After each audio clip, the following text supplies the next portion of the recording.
Seperti permata ku di matamu, kau jadikanku milik kesayanganmu.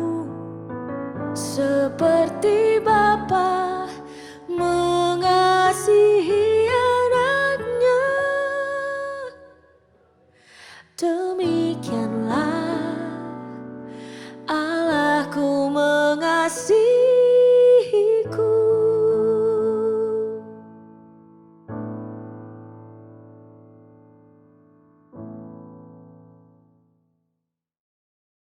Puji nama Tuhan. Salam sejahtera dalam kasih Tuhan kita Yesus Kristus. Kembali kita berjumpa di dalam program podcast Sosianim. Tentunya pada program podcast Sosianim ini kita akan mendengarkan firman Allah. Mari sebelum kita mendengarkan firman Allah, kita berdoa dulu. Mari kita satu dalam doa. Terima kasih Tuhan, terpujilah namamu.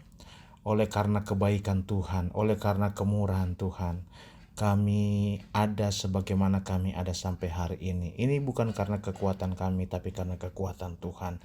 Ini karena kebaikan Tuhan, bukan karena kehebatan kami. Itulah sebabnya Tuhan, kami bersyukur kalau hari ini lagi kami boleh mau menerima kebenaran firman Allah. Kami boleh bersyukur di hari yang luar biasa ini. Kami mau dikuatkan kembali oleh kebenaran-kebenaran firman Allah. Sebab hidup kami Tuhan, hidup kami orang percaya bergantung kepada kebenaran firman Allah. Hidup kami orang percaya akan selalu berjalan berdiri atas kehendak-Mu ya Bapak. Itulah sebabnya Tuhan, pada kesempatan ini Engkau berkati hamba-Mu, berkati program ini, berkati semua jemaat Tuhan yang menyaksikan atau mendengarkan program podcast Sosianim ini. Biarlah kami boleh melihat Tuhan baik atas hidup kami, dan program ini senantiasa dipermuliakan Tuhan, diberkati oleh Tuhan. Terima kasih Tuhan. Ini doa kami, mengucap syukur. Haleluya. Amin. Puji nama Tuhan. Haleluya, haleluya. Pada hari yang luar biasa ini tuh, kita akan melihat satu firman Allah yang saya kasih judul di sini adalah doa Elia. Saya percaya kita semua juga mempunyai doa, saudara ya. Tapi kesempatan ini kita akan melihat dalam satu Raja-Raja 18 ayatnya yang ke-20 sampai dengan 40. Ini cukup panjang, kita tidak baca cerita ini ya. Tapi saudara bisa baca tentunya di tempat kita masing-masing ya, yang waktunya lebih panjang. Nah, Alkitab ini bercerita tentang Elia ketika dia ada di Gunung Karmel. Dan kita tahu bersama dalam cerita ini ketika Elia diperhadapkan dengan begitu banyak nabi Baal. Alkitab mencatat ada 400 nabi Baal ya. Dan mereka mempersembahkan korban, sama-sama mempersembahkan korban. Tapi Elia hanya seorang diri, kata firman Allah. Dia juga mempersembahkan korban. Di mana saudara, persembahan korban ini mau membuktikan Tuhan mana yang benar. Apakah Tuhannya Elia atau dewa daripada Baal-Baal ini saudara ya. Dan ketika setiap korban bakaran yang dipersembahkan itu hangus, terbakar saudara, maka itu merupakan satu jawaban bahwa itulah yang benar. Nah, kita tahu cerita ini saudara, di dalam ayatnya yang ke-38 Alkitab berkata, lalu turunlah api Tuhan menyambar habis korban bakaran. Kayu, api, batu dan tanah itu, bahkan air yang di dalam pari itu habis dijilatnya. Artinya saudara, ini membuktikan bahwa Elia ini membuktikan bahwa doa Elia ini adalah doa yang dijawab oleh Tuhan. Dan kita tahu ketika korban bakaran ini dilawat, dibakar habis oleh api Tuhan, maka pada akhirnya orang Israel pada waktu itu, umat-umat Tuhan pada waktu itu berbalik. Mereka tobat kembali dan mereka mengikuti Allahnya Elia, saudara. Nah, kita tahu, kita pun jadi orang percaya merindukan ketika doa kita itu dijawab oleh Tuhan, ya. Mungkin kita berkata sudah sekian lama doa kita belum dijawab.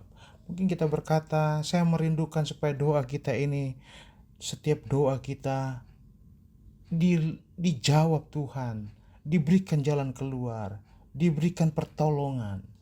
Tapi satu hal kita belajar dulu dari seorang Elia ketika dia mempersembahkan korban, ya.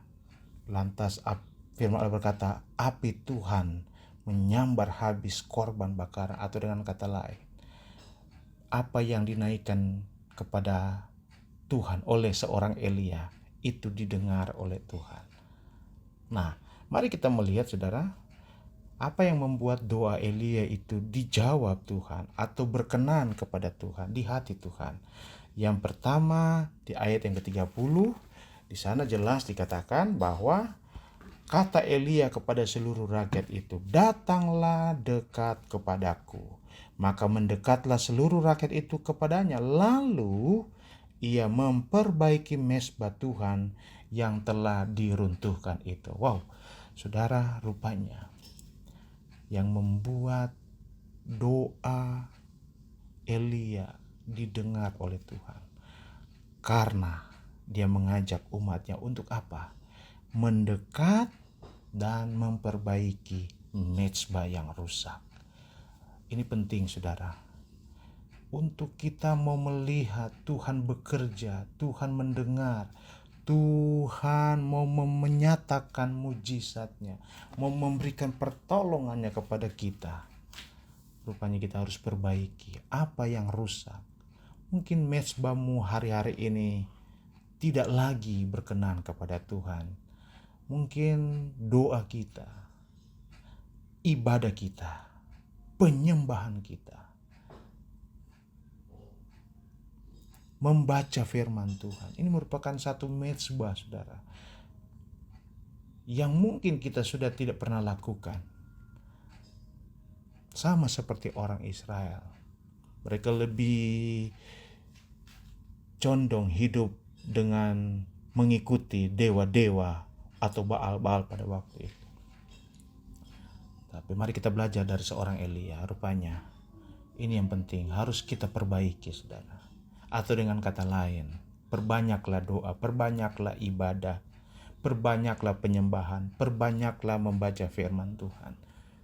Dan kita tahu ketika kita isi, perbaiki mezbah atau hubungan kita dengan Tuhan, saya percaya tidak ada perkara-perkara yang mustahil.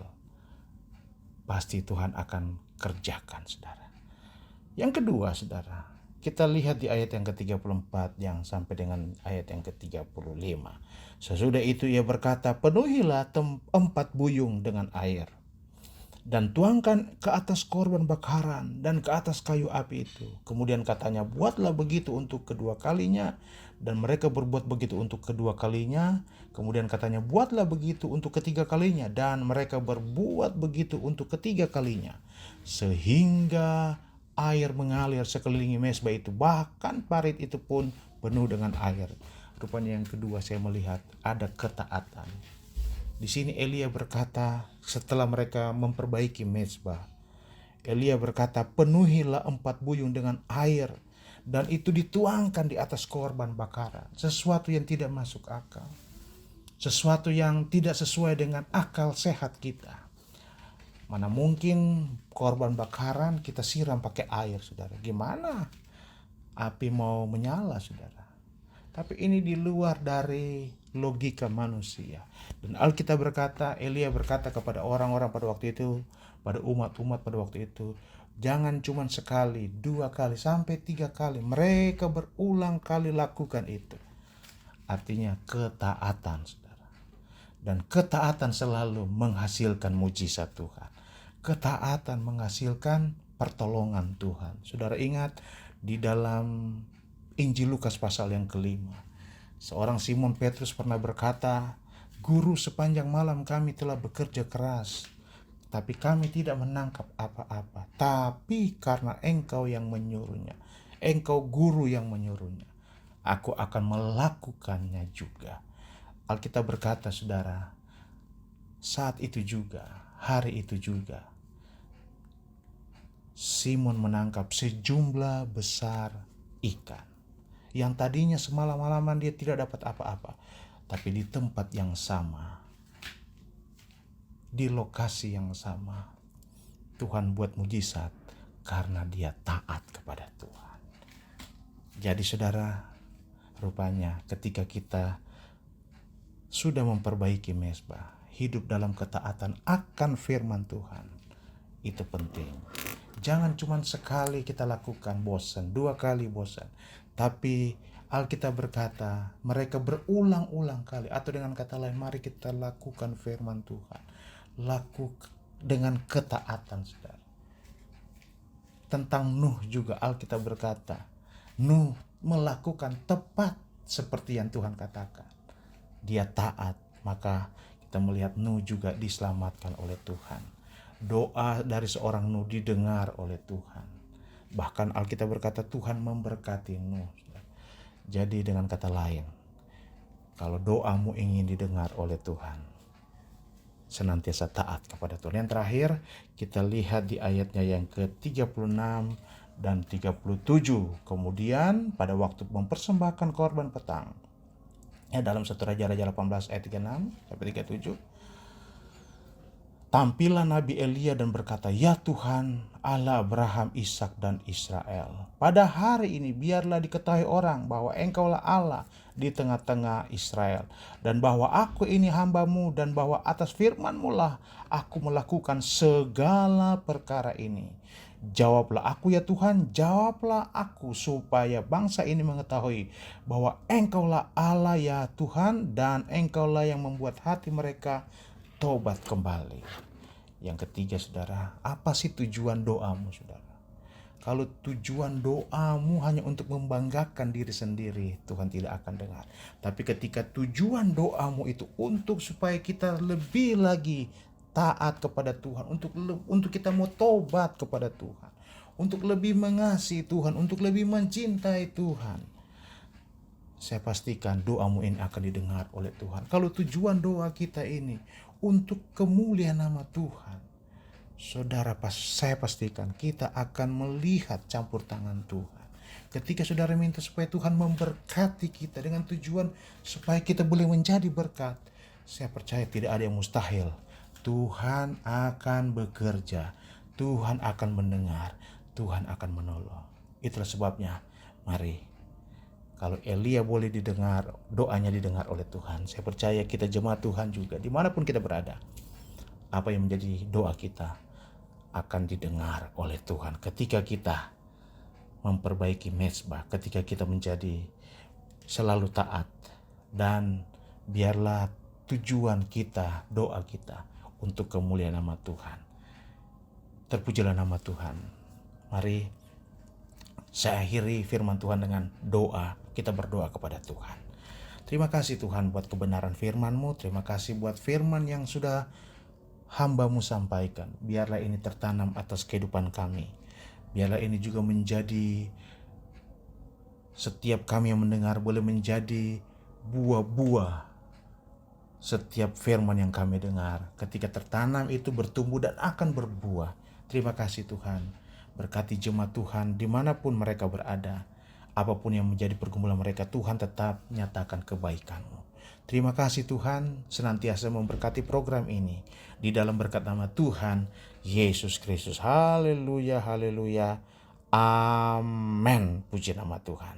Tuhan Yesus memberkati kita semua. Haleluya.